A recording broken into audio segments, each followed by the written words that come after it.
好，我是蕊希，花蕊的蕊，希望的希。今天你还好吗？无论你在哪儿，无论今天你经历了什么，我的声音都会一直陪着你。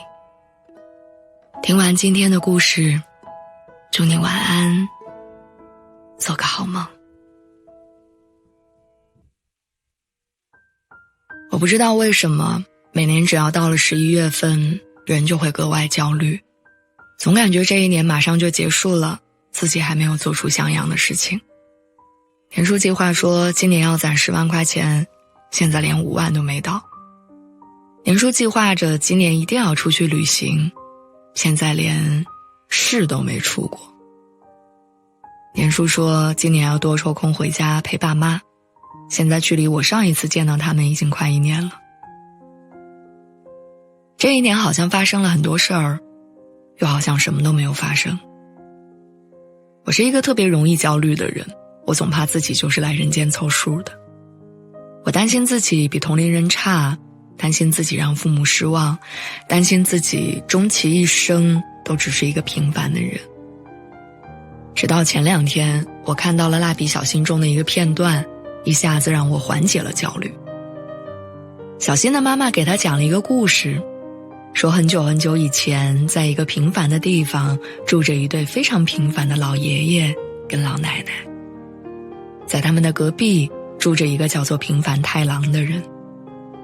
有一天，平凡太郎听说有个鬼一直在欺负住在这个镇上的其他百姓，可是平凡太郎只是一个平凡的小孩子，他就这样平凡的长大了。他平平凡凡的结了婚，度过了平平凡凡的一生。讲完之后，小新妈妈觉得这种故事未免太平凡了一些，不知道有什么可喜可贺的。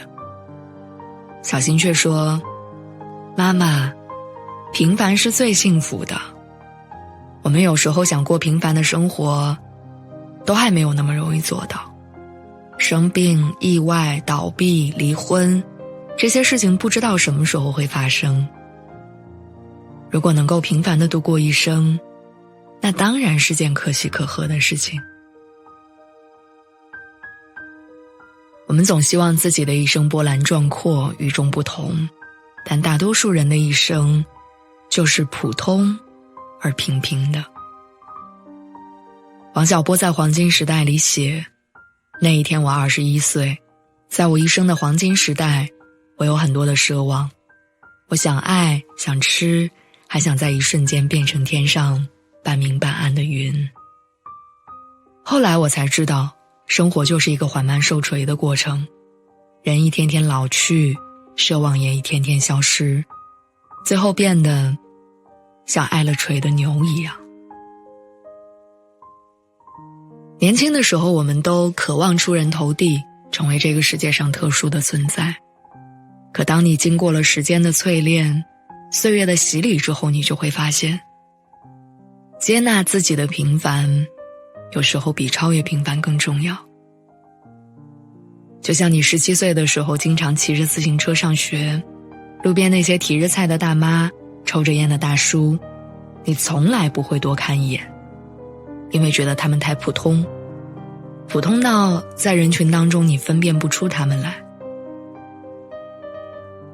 有一天，你看到了一个发福的中年男人，他穿着过时的夹克衫，留着普通的寸头，手里提着刚买的包子和油条，一边等一边吃。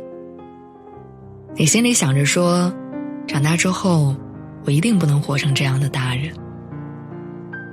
可你不知道的是，在你走远之后，大叔看着你远去的背影，突然愣了一下，想起了他的17岁。